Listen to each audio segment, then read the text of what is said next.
خب ما درود میگیم برای همه بینندگان عزیز شبکه اجتماعی دلیر مالی و همزمان شبکه اجتماعی که عبدالستار پیر محمدزاده. تشکر. سلامت باشید دلیر. سلامت باشید. و در اولی صحبت میگیم که صحبتی که ما نام دارد به قیچی 1 ساعت خواهش میکنیم اگر هر صحیفه اجتماعی و یا هر سامانه این ویدیو صحبت ما را میخواهد نشر کنه حتما یا عبدالستار از من اجازه بگیرد. این از روی احترام میشه و به هیچ وجه کوتاه کرده این صحبت در هیچ جا نشر نکنید. اگر میخواین کلا نشر کنین یا از عبدالستار یا از من اجازه شگیرین که کاری خیر میشه. چون حقوق مؤلفی هست که باید مؤلف پرسن. ما حالا چون مهمان اول با دلیر جان هم صحبت هستیم دعوت کردن. ولی ماشین شما است. ماشین الان کسی خواهد که اگر با ماشین من نشسته کجای رود اجازه میپرسد ولی در برنامه اختیار دلیر جان. ولی میخوام فهمم که چرا ماشین هیچ وقت نو نمیشه. این ماشین اگر خدا دروغگو نکند 12 سال شد در دستم است و بسیاری دودران هم حتی میگن که اکا همین ماشینت فروش. گفتم که دودران در روسیه کار میکنن مهاجر هستن. خدا عمرشون دراز کنه برکتشون تیاد. خیلی قرض است قبول است یک ماشین خوبتر گیریم مکنون دیگر نمیشد این فلان و بهمدان میگن برادر عزیز همین خودت دودری من میتونم که خودت فروشم بالاش پول مونم اجا قرض قبول یا دودری خوبتر بهتر بایتر دولتمندتر پیدا کنم نمیشه. نمیشه. ماشینم همین در مدت 12 سال برای من یک از فرزند پدر دیده شاید چی میگم باز نزدیکتر. بیاد به رمانتیزم. اگر شرایط میشد عوض میکردی چه نه؟ بیاد به رمانتیزم. شرایط میشد البته عوض میکردم. چی میخواد؟ کدام مارکه ماشین میخواد؟ من زیاد میخواستم ببخشید. من زیاد میخواستم صاحب تویوتا کارولا باشم. تویوتا کارولا. بله زیاد دوستش میدارم و از روی خراجاتم اونقدر ماشین پر خراجات نیست. برای درآمدی که دارید برای صاحب تویوتا کارولا شدن چند سال باید زحمت کشید؟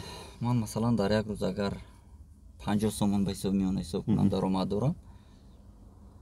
خب اگر ممکنه 10 سال دیگر کار کنم بعد صاحب 10 سال دیگر. این جالب که چرا ما دائم همین موضوع را با هم صحبتام بحث میکنم که چرا یک کارمند سودیه پروکراتور گمرک و حتی مواد ضد فساد یعنی کروپسیا بعد از 6 ماه کاریش صاحب تویوتا کارولا هم میشد و خانه هم میشد. این درد میدونید دلیر جان دردی است که با گفتن اون تسکین نمییابد. چون که در رگ و پیوندی مردم ما پاره دادن و پاره گرفتن الکی جا شده است. چرا شما پاره نمیگیرید بعد صاحب کارولا شید؟ من خدا میگویم که به همان روز رو نیاورد.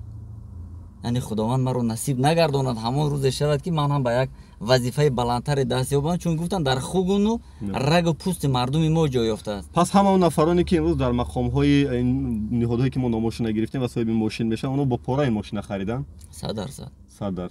منو تو اثبات نداریم. اونا میگن که نه بخشش که تو را گذاشتم نه اثبات نداریم. ما با شما برادر هستیم مثلا تو گفتن جای اثبات نداره میگن که نه بچه‌ها ما یافتن این گونه دلیل ها آسان است. خب میگن که من یک کارکنی دولتی ام برادرم مثلا صاحب کار است تجارت دارد خودش کار است من فلان بگم تجارت است برای تجارت پول را از کجا یافت مبلغ از کجا آمد. خب قرض از بانک مثلا من در طول یک 10 سال اخیر فقط قرض میگیرم از بانک 1 سال کردیت میگیرم $1000 قرض میگیرم. میدونم که قرض گرفتن و فایز دادن در دین ما حرام است. من این رو درک میکنم. میدونم که هرچی که با فایز دادن و فایز گرفتن تو میسازی امور میکنی اون جایز نیست ولی من مجبورم به خاطر بنیاد کردن یک کلبه فقیرانه که یک پارچه زمین از رحمتی پدرم مونده همونجا من 7 سال شد فقط دیوار برداشتم 7 سال شد ولی با بام نرسیدیم. بامش نرسیدم. این بستانسراهایی که در دره رامیت و الماسی و حصار و قرطاق و شرکن پیدا شد از کی ان اینها؟ وقتی که میرید شما حتی به نزد یک رئیس جماعت میرید برای یک امضاش 20 سومون میگیره. شما خودتون پول میتین؟ من مجبور شده دادگیم. وجدانتون عذاب نداد وقتی که دادین؟ پاره‌گیر هر دوش یک است. نه میدونم در نزد قانون هر دوش یک است.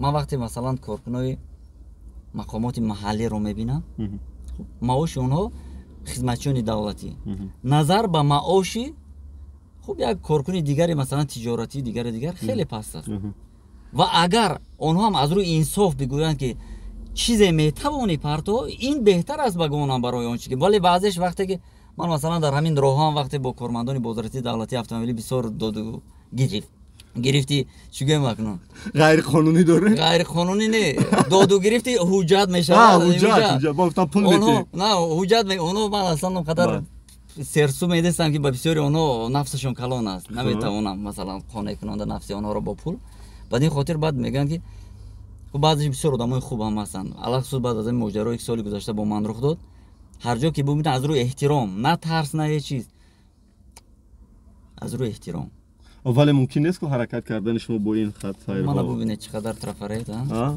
چند تا آخه ممکن نیست با این خط سیرها حرکت کردن شما ولی چقدر حرکت میکنید شما من پنهانی بازم خیلی در راه رفته ایستادم همین خط سیر اساسی که میگردم آدم خط سیر سیر درآمد عبدالستار سیر درآمد من همین ترافریت رو دیدم قریب رنگ و حالش نمونده خط سیر سیر درآمد کاروان بچه شکل درستش میشد برای که این تلفن ما برعکس ثبت کرده کاروان است خلاص من خیلی نشون میدم باز پنهان میکنم چند سومون الان 7 سومون بله و اکنون ببینید که وقتی کارمند بازرسی دولتی اتومبیلی من میکنند بعضیش اکنون میشناسم میفهمند که وضعیت من الحال وزنین است من برای پیشبرد زندگی هم به همین راه برآمدم بسیارشون از روی آدمگری دادر حاضرم همین تاکسیرانی میکنی میگم خود چیکار کنم دیگه میگه هیچ جگون بهبودی نشد میگم چی بهبودی میشد دیگر که گفتن حل میکنن نه کاری تاکسیرانی مون حل شد نه دیگر ولی گفتن که قانونی میکنن این تاکسی قانون تاکسیرانی رو قانونی میکنن ولی هیچ نشد خب در روز چند سوم درآمد میبینه از تاکسیرانی عبدالستار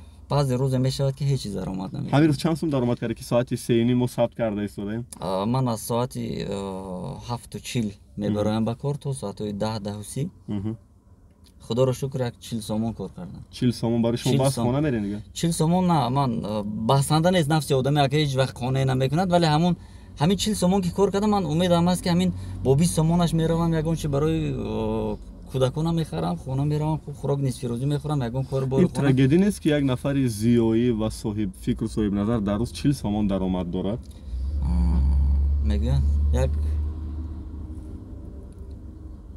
اقتباس از کنفوسیوس میبرم بگونه کفایه است میگه که درباره ثروتمند و فقیر آنجا سخن میرود میگه در جامعه که آنجا عدالت اجتماعی نیست ثروتمند بودن عیب است ولی در جامعه که آنجا عدالت اجتماعی هست فقیر بودن عیب است من الان از فقیری هم شرم نمیدارم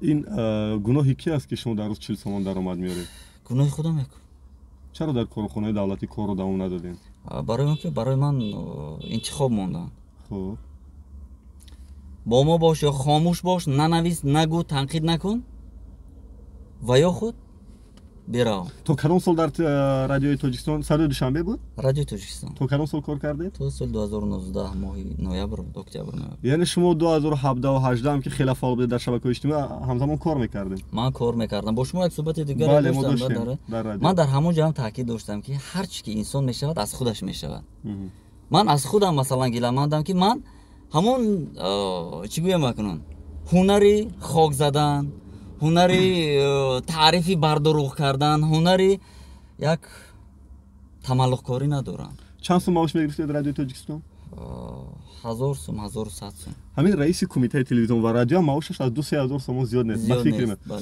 ولی اینقدر داوود دستگاه و اینقدر ماشین ها و خانه های گرانبها است کدام حساب میشد برای رئیس کمیته میدونید اکنون این رو باید پیش از همه کارمندان حفظ حقوق گویند ولی از روی تخمین ها من هم چند ساله چی گویم اکنون در اون ساحه ها کار کردم میدونم که هر راهبری که اومد چیکار میکند یکم خب تعمیر سر میکند تعمیر سر شد کارکنان خرسند آنا رئیس اومد بیناهای نو ساخته شدن داخل تعمیر شد قالین‌های نو اومد تلویزیون و کاندیسیونر آورد در این کارگاه 10 تا کامپیوتری نو آورد فکر نمیکنند که یک قالینی 500 سومون 5000 سومون اومد فکر نمیکنند که بینایی که با 10000 سومون تعمیر میشد 100000 سوم اونجا حل و دل شد اضافه نویسی از کجا دارید دلیل را اضافه نویسی در همه ساختار هست آخر همه ساختار من اینو مشخصا برای یک اداره نمیگویم دیل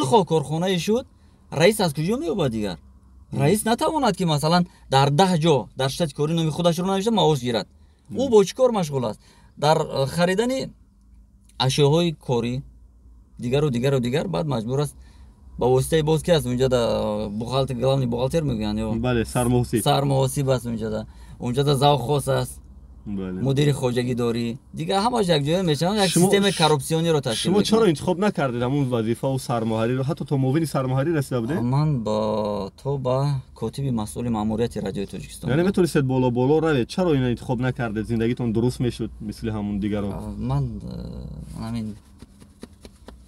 талевизион гардан худованд барои баъзеҳо хоб барои ман занги телефон аст ман хомӯш кунам як лаҳза хоб идомааш барои баъзеҳо гардани хам додааст вале барои баъзеҳо гарданшахиро одат кардааст ман гарданшах ҳастам ин фикр намекунед ки азоби иҷтимоӣ то як умр баъд бо шумо мешавад паго пеш фарзандо чӣ ҷавоб метиҳем ман барои фарзандом алҳол ба ҳар қадре метавонам сарамро дар санг мезанам алҳол кӯшиш мекунам ки то чизе метавонам барояшон муҳайё карда истодаам масалан худам бибинед ман мумкин ки ҳамин 2 сол шуд либосам алиш накардам ҳамун як либоси 2 сола пешам аст хуб лекин 2 тангае меёбам шукр ҳам сару либосашон ҳам худу хӯрокашон кӯшиш мекунам кам набошанд ва ҷаҳду талоши ман ҳам бар он аст гуфтам ки қарз мегирам ҳар сол $1000 аз банк қарз мегирам муддати 7 сол шуд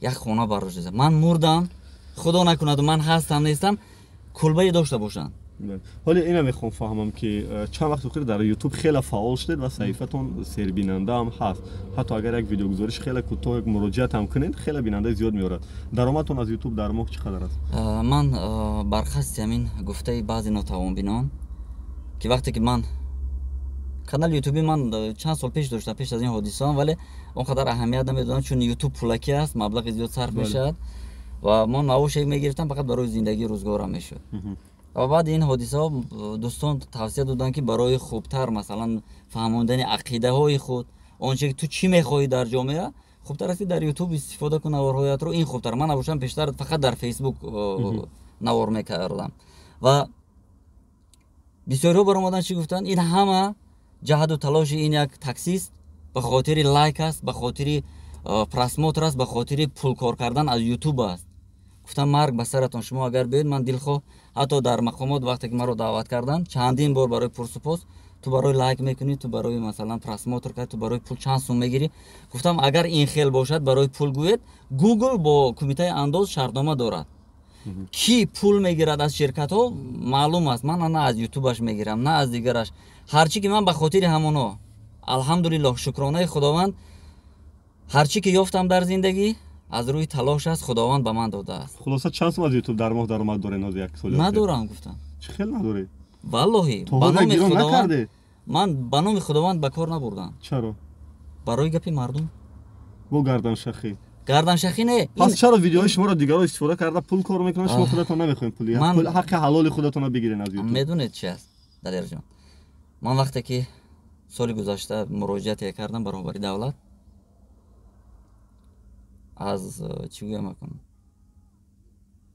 аз худ гузашта будам ростига ҳамон замон чунон як ҳиссиёти нафрати нисбати худам зиёд буд ки наход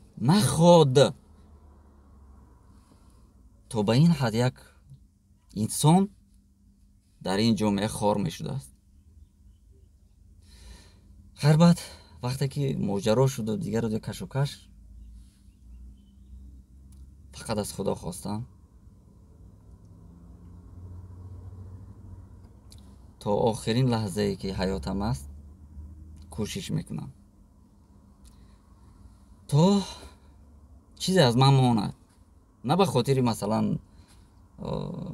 ба дар ҳамин моҷаро ҳам далерҷон дар мақомот даъват мекунанд масалан ё кадом як дӯсте ба хона меомад барои аҳволпурсӣ абдусаттор ҷон фикри фарзандота кун фикри дигара кун ман як бовар дорам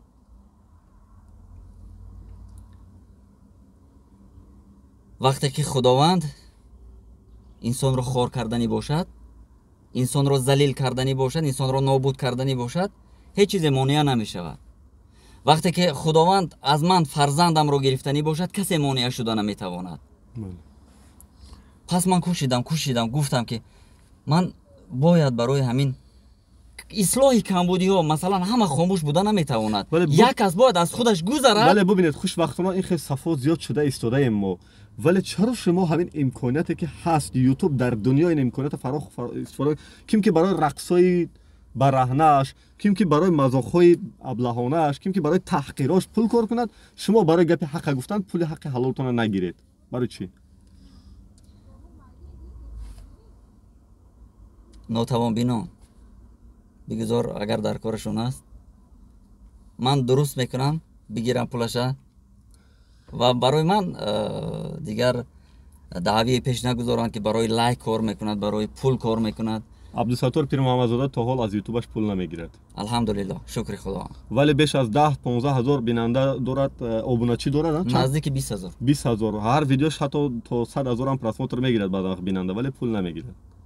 فقط به خاطر چی؟ به خاطر اون که این دردی که من دارم، دردی که مردم دارن. در یک حدیث هم جناب رسول الله می آورد، میگه هر جا که ناعدالتی ظلم را دیدید با دستتون اون را اصلاح کنید. اگر زورتون نمیرسد، من واقعا یک عاجز هستم، من بازوی توانو ندارم که با هر یک پارخور، با هر یک حرامخور دستو به گریبان شوم. هر دومون همین خیلی نداره جوست. بله. خب بعد جناب رسول الله در این صورت شما با سخنتون آن را بگویید تا اصلاح کنند. اگر با سخن هم نتونیم، اگر با سخن نتونه بعد با دلتون نفرت بخوانید. گفتن این خصلت مسلمانی است. من الحال آنهایی که شاید سخن گفتن نمیتوانند، آنهایی که شاید در دل یک هراس دارند، آنهایی که شاید سخن در زبانشون میپیچد در وقت گپ زدن، من با جای آنها گپ میزنم. این جالب است که شما هم تاکید میکردن که فکری فرزنداتون کنید. ما هم امشب روز تاکید میکنم و دیگر برادرام که گاه از پرابلم ها میگیم. و چرا این تاکید ها، چرا این ترس در دل مردم ما؟ از کجا این خدمت خیرسانه کی است که جا شده است این ترس در دل مردم؟ این خدمت یک نسل امروزه نیست. خب اگر شما به تاریخ نظر کنید، من این رو تاکیدا اگر با امکان شود بعد واضح‌تر بیان میکنم. از اولی تاریخ وقتی که اومد یونانی ها 3 پیش از میلاد، 3 پیش از میلاد اومدن چیکار کردن؟ کشتن، تجاوز کردن، کی را کشتن؟ به مثل خودت یک جوانی که میخواستی ملتت را حمایت کنی، میخواستی جامعه را آباد کنی، کی را میخواستن؟ کسی که حضر بود وطنش را حمایت کرده میتوانید. ما سپیتامین به دست خودمون دادیم به اونا، کلاشه بریده. لیکن همونایی که دادن اونا زنده موندن، سپیتامین بله بله. ولی نام سپیتامین قهرمان موند آخه. نامش موند. لیکن نسل همون خوینا و فروختگرای سپیتامین من شما بعد از او کی اومد؟ خب عرب اومد دیگه. عصر 7 اگر بگیریم، عصر 7 عرب اومد. بله. دولت ساسانیان پراکنده کرد. بله. عرب چیکار کرد؟ کجا یک تاجیک بود گرفتند کشتندش، در خانهش یک عرب موندند. از نسل عرب اسیمیلیزاسیون شده. میگه چی میگه؟ ما آمیزش یافتیم. ملت خون ملت ما غلیظ شد. بله. آمیزش یافت. خیر اکنون این ژنتیکا میگن که این فایده آور از باز ملت تجدید میشود خونش ها. لیکن کدام بنانگ و بناموس میماند که در خونهش یک آدم بیگانه اجنبی بگذار که با دل خو افکار خوب هم باشد بیاید زندگی کند، همسر او رو چشم علا کند. بله. او را گرفتن چیکار کردند؟ کشتن عرب ها. شد. بله. از میان گذشت، عرب ها رفتن، ما صاحب دولتداری خودشون شدیم، سامانیان شد، دیگر و دیگر و دیگر. محمود غزنوی اومد، با چیکار کرد؟ با همون تورما باز تاجیک کشت. چنگیز بعدی باز چنگیز آمد کلمنوره ها ساخت. بله. بعد اون این همه سرگردانی ها مال رفتن گم شدن. دیگر ما غلام بودیم تو روسا اومدن. روسا با آسیای مرکزی امارت بخارا و در روسا هم غلام بودیم.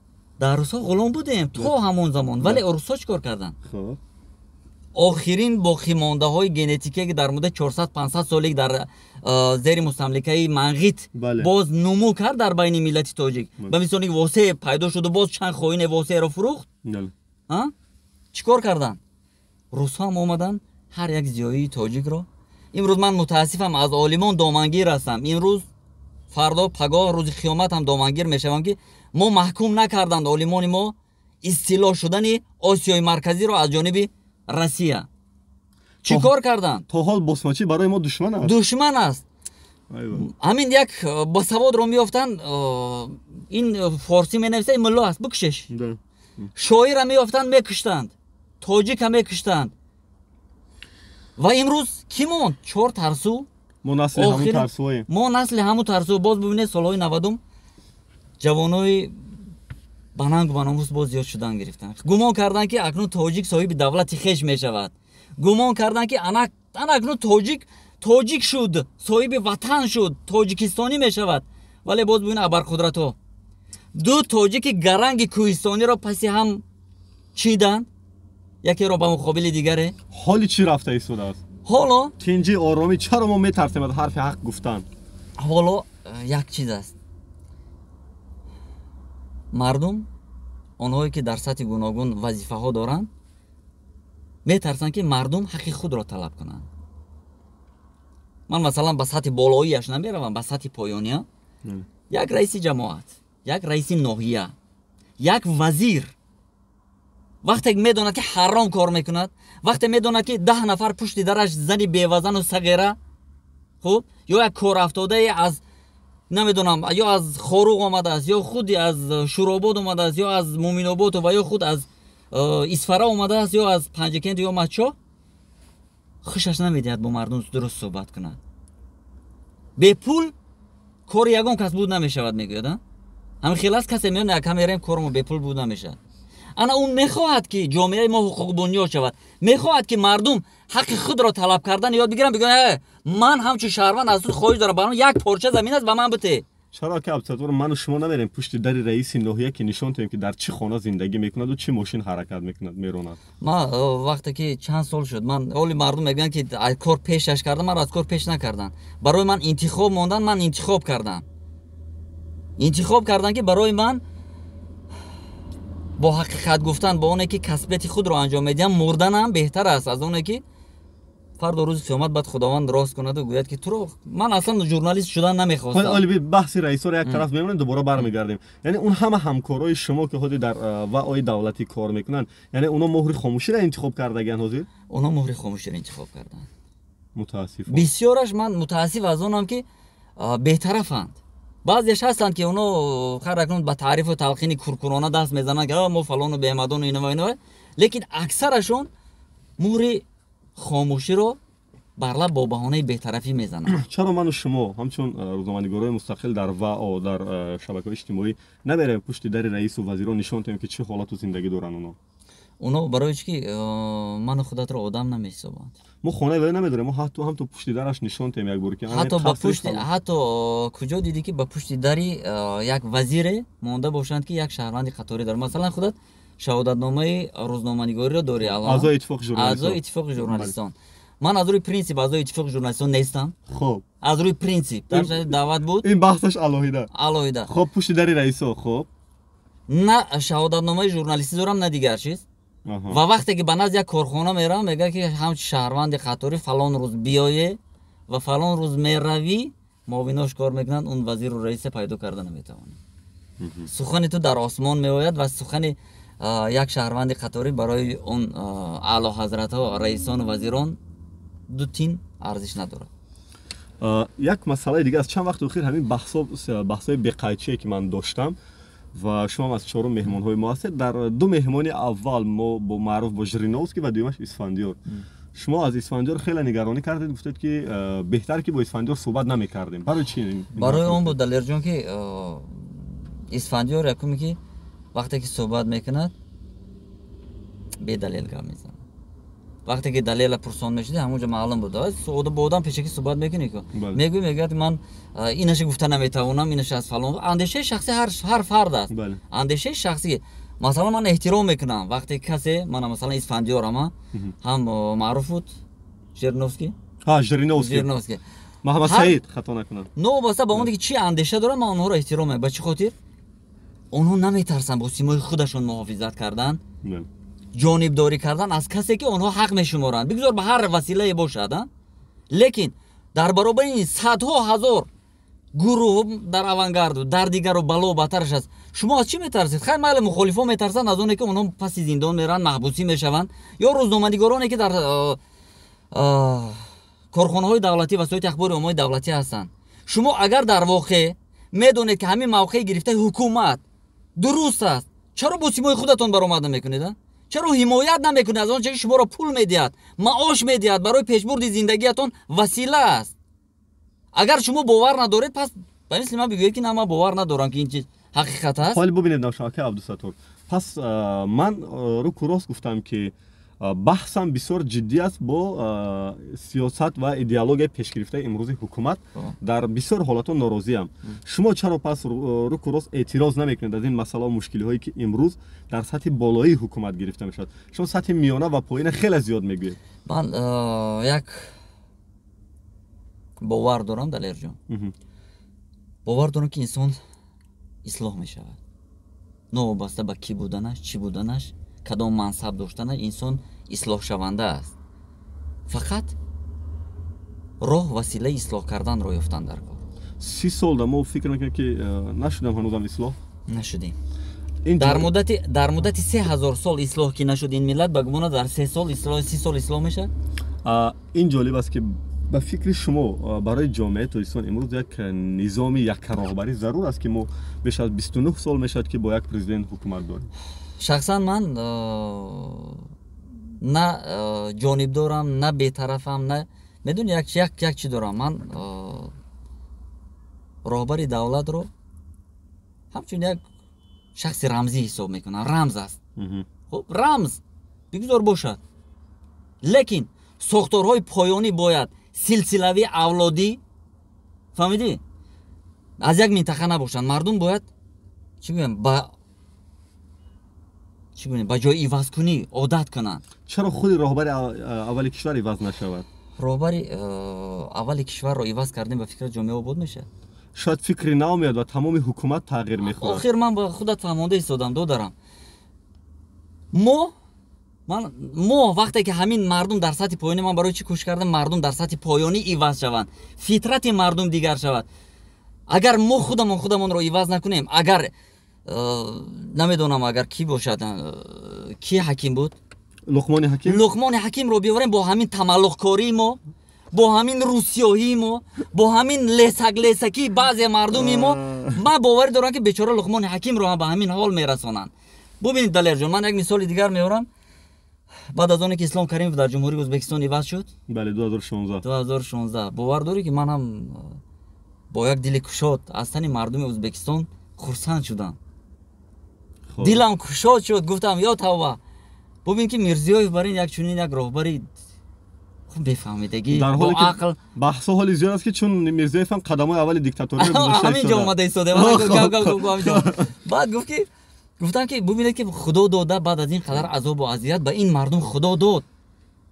ана Мирзиёев омад ба якумин даъватҳояш, ман кам ӯзбекиро мефаҳмам, хел дар якумин мувохираҳояш бо намояндагони аҳли дин хитоб кард ба қориён дигару дигар донишмандони динашон, гуфт ки шумо чанд шогирд доред, чанд шогирд тарбия кардед? ягонта тарбия накард. чӣ ба? хеле сарзанишаш шуд. гуфтам ки ана роҳбар ин хел мешавад, ана ҳомии миллат ана ин хел мешавад. ҳоли чӣ кор кардааст? ана гӯш кунед ба чӣ омадем. баъд омад имрӯз вақте ки ба қисмати дуюми масалан номзадиашро гузошт дар давраи дуюм.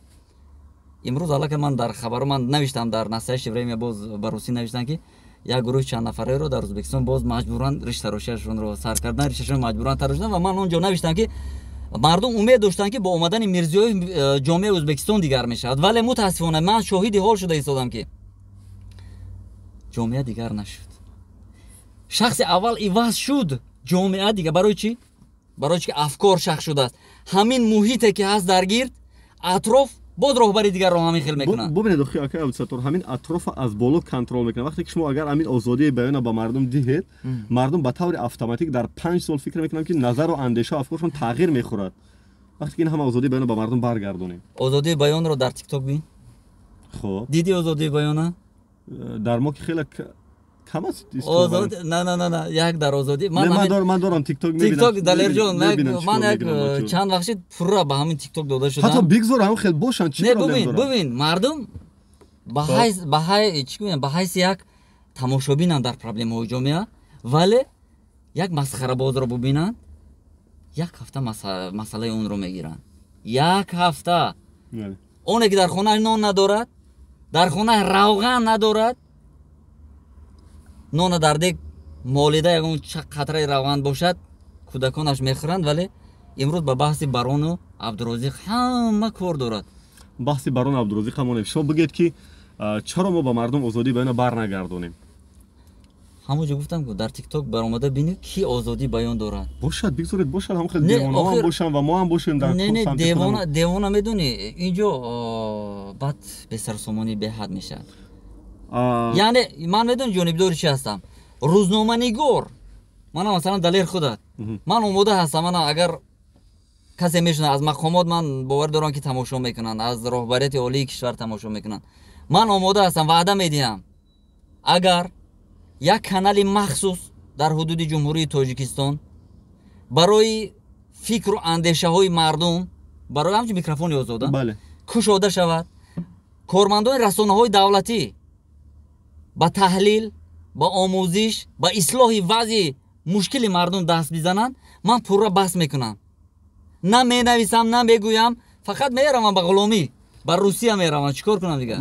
من در اون نهاد میخوام کار دارم، همون نهادی که شما خدا کنه که بکشید هر چیز زودتر. در این جامعه تکنولوژی دیگه ضرور نیست شما دستگاه‌های عالی تلویزیون بیارید یا رادیو، یک صحیفه یک استودیو کشید و این یوتیوب و همین اجازه دید که من و ما رفته بحثمون کنیم در همون شبکه و مردم آنلاین با ما در تماس شوند، با وزیری نمیدونم معارف، با وزیر کارهای داخلی، با وزیر مالیه، با هر وزیری که خواهند بحثاشون آشکارا بکنن آنلاین. معاش میگیرن. شما زندگیتون شاهانه میگذرد. رهبران، رئیسان و وزیران، شما از چی میترسید؟ وقتی که شما وظیفه رو گرفتید، وظیفه جانیتون از موقع حکومتتون رو حمایت کنید داخل. از چی میترسید؟ وقتی که اگر مثلا دلیر ناحق است، من ناحق هستم، آشکارا برای نترسید. دودار گپی تو خطا است. من هم اگر قانع شدم میگم خیر ممکن من خطا کردم، همین خیلی نداره. حالی یگان سوال داره که از همین حرکت و ویدیوهایی که من میکردم شما در ذهنتون میگه که من دلیر بیدم، همین چند سال از اون میکنم بود یگان سوال در ذهنتون که میچرخید؟ من یک چیز پرسیدنی میخواستم. دلیر در خانه نگفتند که دلیر رو حکومت تیار کرده است؟ در خانه؟ در خانه نه. چرا؟ من همین گپ رو وقتی که ماجرا سر شد و دیگر در زیر نوارایی که دیگر کانال ها میپرفتم من میخونم و کار نمیگیرم. خیر گفتن فقط از برای خداوند، برای اصلاح کمبودی جامعه میگویم استفاده کنند نکنند باز خوبتر برای من. یکی اگر استفاده میکنن، اگر جامعه با همین راه اصلاح شود، ما قرض شهروندی هم رو اجرا کنیم. اون بحث رو میکنیم در نوبت بعدی. شما اکنون حساب کنید دلیر جون که وقتی که در زیر همون مینویسن که این یک آدمی حکومت است، این رو حکومت خودش به نشان داده ایستاده گویا آزادی بیان در تاجیکستان در ما هم گفتم ولی در خانه نگفتن. انا گوش کن در چی وقتی که